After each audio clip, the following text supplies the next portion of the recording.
Hi friends, this is केडिसो। आज का टॉपिक है where there is a will there is a way. जहां चाह है वहां राह है। हाँ दोस्तों, आज हम बात करने वाले हैं Pratap NM, the youngest drone scientist of India. ये वो शख्स हैं जिन्हें बस स्टैंड पे सोना मंजूर था, लेकिन अपने ड्रीम को कोई भी हालत से लेट गो नहीं किया। वो स्ट्रगल करते रहे हैं जब तक उन्होंने ड्रीम को अचीव नहीं किया। हाँ दोस्तों, हमारे में से भी कई लोग ऐसे हैं जो ड्रीम को अधूरा छोड़ देते हैं। तो आज let's learn from Pratap NM how to fulfil our dreams, how to achieve our goal, keep struggling, keep moving on. तो दोस्तों, ये वीडियो आप लास्ट तक वॉच करते रहिएगा सो दैट आप भी जाने किस तरह ड्रीम अचीव करते हैं, किस तरह ड्रीम को फुलफिल करते हैं। अगर आपको ये वीडियो पसंद आए तो प्लीज लाइक, शेयर और सब्सक्राइब कीजिए और बेल आइकन को प्रेस करना मत भूलिए सो दैट आपको नोटिफिकेशन मिलते रहे हमारे नेक्स्ट मोटिवेशनल वीडियो का। Okay, let's go. दोस्तों, बीइंग ए टीचर, मैंने कई बच्चों को देखा है जो बचपन में काफी कुछ न कुछ मैकेनिकल काम करते रहते हैं। कोई भी चीज लो उसको मकरने का काम करते रहते हैं, खोल के उसके पुर्जे ठीक करना, ये वो रिपेयरिंग करना, ये सारे काम में बहुत इंटरेस्ट लेते हैं। लेकिन जैसे जैसे वो बड़े होते हैं उनका वो जो इंटरेस्ट है, उनका जो पैशन है वो कम होते जाता है और वो सिचुएशन के साथ कॉम्प्रोमाइज करके कोई हाथ में टिफिन लेके नौकरी पे लग जाते हैं। पूछो तो बहुत सारे एक्सक्यूज हैं। फाइनेंशियल कंडीशन ठीक नहीं था, मेरा मार्क्स बरोबर मेरे आए नहीं, मेरे घर वालों ने मना कर दिया, रिलेटिव्स ताना मार रहे थे। What a number of excuses. Do you agree these excuses are the right answer for not achieving your dreams? Yes, friends. Let's learn from Pratap Annam, the youngest drone scientist, how to achieve our goal, how to fulfill our dream. Right? Pratap Annam, एक गांव का लड़का, right, जिसके पिताजी किसान थे और वो चाहते थे कि प्रताप भी यही प्रोफेशन में है, एग्रीकल्चर के प्रोफेशन में है। तो वो बचपन से ही उसको अपने साथ खेत लिया लेके जाते थे। प्रताप भी खेत में काम किया करता था। खेत में काम करते करते वो चुप नहीं रहता था। खेत में काम करते करते भी उसकी आंखें हमेशा आसमान में उड़ते हुए ईगल पर रहती थी। उसकी फ्लाइट्स, उसके आई व्यू, ये सब पर उसका ज्यादा ध्यान जाता था। तब उसको ये पहला आइडिया आया ड्रोन बनाने का। वो जो उसकी चाह, वो जो उसका आइडिया, उसने उसे 10th स्टैंडर्ड में इंप्लीमेंट किया। जब वो 10th स्टैंडर्ड में था, उसके पास ना मोबाइल था ना इंटरनेट था, तो उसने अपने पेरेंट्स को कहे बिना एक साइबर कैफे में स्वीपर की नौकरी की। स्वीपर की नौकरी उसने इसलिए की क्योंकि उसे 45 मिनट 45 मिनट्स का इंटरनेट एक्सेस फ्री दिया गया और उस 45 मिनट्स में वो रोज इंफॉर्मेशन कलेक्ट करता गया ड्रोन के बारे में, उसके मैकेनिज्म के बारे में, उसके वर्क हाउ के बारे में, और इस तरह उसने सारे इंफॉर्मेशन कलेक्ट किए। वो ना एरोडायनेमिक्स जानता था ना इंजीनियरिंग, फिर भी जो वो उसका जो इंटरेस्ट है वो उसको ड्रोन की तरफ ले जा रहा था। राइट, अब बात हुई मटेरियल्स की। राइट, मोटर, वायर्स, मदरबोर्ड बहुत कॉस्टली थे, कहाँ से लाना? जिसके पास मोबाइल लेने के पैसे नहीं, वो ये सारी चीजें कहाँ से लाएगा? तो उसने तब सोचा कि क्यों ना मैं इलेक्ट्रॉनिक वेस्ट से बनाऊं, और वो पहुंच गया इलेक्ट्रॉनिक अप्लायंस स्टोर और वहां उन लोग इलेक्ट्रॉनिक वेस्ट को रद्दी भाव में, मतलब स्क्रैप भाव में बेच देते हैं, वो उनसे खरीद लेता था और फिर उसमें से जो इम्पोर्टेंट चीजें, जो मटेरियल्स थे, बोर्ड है, वायर्स है, वो सारे इकट्ठा करके वो ड्रोन बनाने में लग गया। वक्त निकलता गया और वो मैसूर के GSS arts commerce and science college में भर्ती हुआ। कॉलेज में भी वो चुप नहीं रहा, वो अपने प्रोजेक्ट के पीछे ही पड़ा रहा। मैसूर वो आया था सिर्फ 8,000 रुपया लेकर, और 8,000 रुपये में उसके घर का भाड़ा भरना था, खाना सब खर्चा था। और एक दिन ऐसा हुआ कि वो घर का भाड़ा भर नहीं पाया और उसे बाहर निकाल दिया गया। दोस्तों, प्रताप एनएम बस स्टैंड पर सोया। वो उसको बस स्टैंड पर सोना मंजूर था, लेकिन उसने अपने ड्रीम को लेट गो नहीं किया और वो अपने ड्रीम प्रोजेक्ट के पीछे पड़ा रहा।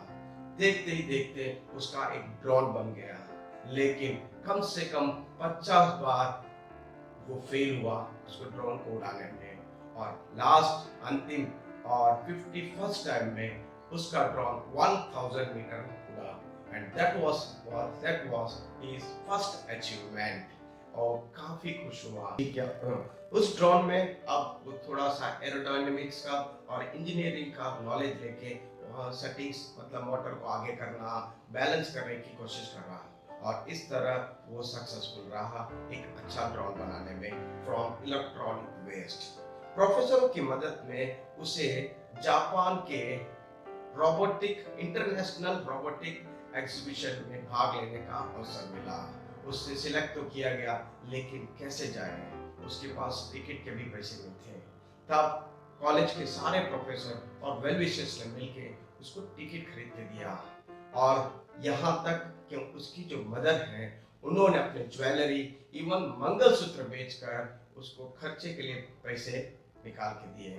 और इस तरह प्रताप एनएम हाथ में 300 किलो का ड्रोन, 2 जोड़ी कपड़े लेकर पहुंच गया टोक्यो इंटरनेशनल एयरपोर्ट। अब इंटरनेशनल एयरपोर्ट तो आ चुका था, वहां से उसका डेस्टिनेशन जहां जाना था वो 25 मिनट्स दूर थी, राइट। अब उसके पास बुलेट ट्रेन के लिए पैसे नहीं थे, क्योंकि उसके जेब में, उसके वॉलेट में 1400 रुपये खाली पड़े थे।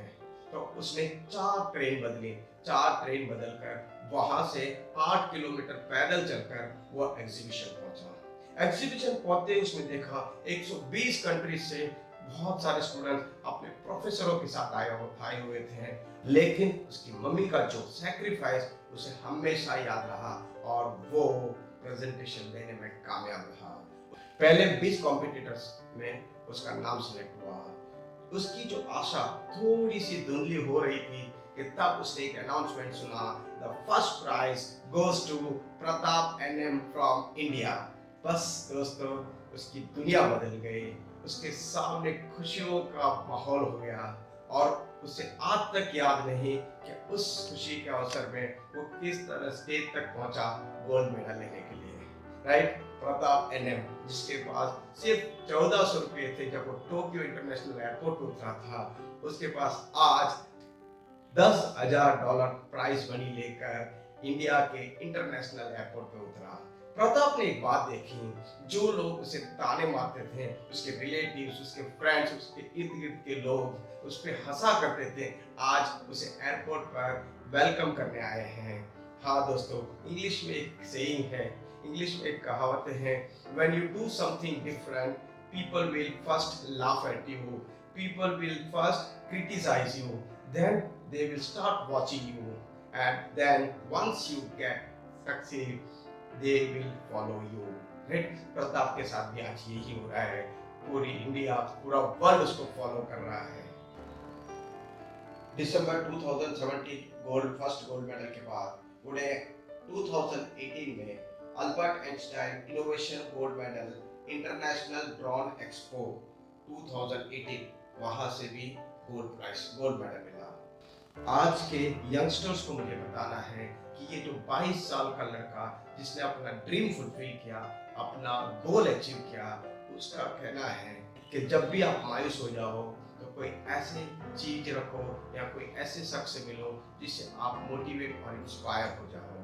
प्रताप एनएम के वॉलेट में एक छोटा सा पिक था, वो था एपीजे अब्दुल कलाम सर का, राइट। वो हमेशा जब भी मायूस होते थे अपना खाली बटुआ, जिसमें कभी पैसे तो होते नहीं थे, लेकिन वो जो अपने great scientist APJ Abdul Kalam का पिक देखते हैं और वो फिर से मोटिवेट हो जाते हैं, और इस तरह वो लगातार स्ट्रगल करते रहे हैं। उसके बाद कम से कम उन्होंने 600 ड्रोन बनाए सिर्फ इलेक्ट्रॉनिक वेस्ट से। उनके पास उनको कई ऑफर आए, इंटरनेशनल ऑफर्स आए, अच्छे अच्छे पैकेजेस आए, लेकिन प्रताप का एक सपना था अपने देश के लिए कुछ करने का, और हमारे पीएम मोदी जी ने प्रताप को डीआरडीओ प्रोजेक्ट के लिए सिलेक्ट किया।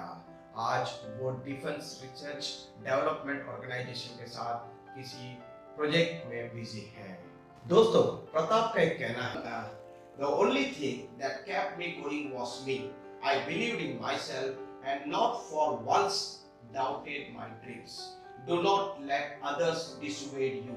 If you have a dream, chase it and do not stop till you get it. हाँ दोस्तों, तो जब तक अपना ड्रीम अचीव ना करो, जब तक अपना गोल अचीव ना करो, तब तक स्ट्रगल करते रहो, फाइट करते रहो, keep on moving until you achieve your dream goal. Until you achieve your dream goal. दोस्तों, कैसा लगा ये वीडियो? आई होप आपको बहुत यूजफुल रहेगा। आज के जनरेशन के लिए बहुत जरूरी है। स्टूडेंट्स, यंगस्टर्स जो कुछ करने की चाह रखते हैं, लेकिन कहीं ना कहीं मायूसी उनको हरा देती है, तो आपको प्रकाश एंडम बनना है और फाइट कर अपने गोल को अचीव करना है। So if you like this video, please like, share and subscribe this video. It reaches number of people so that they can achieve their dream goal and become as successful as Pratap and them. Thank you. Have a nice day.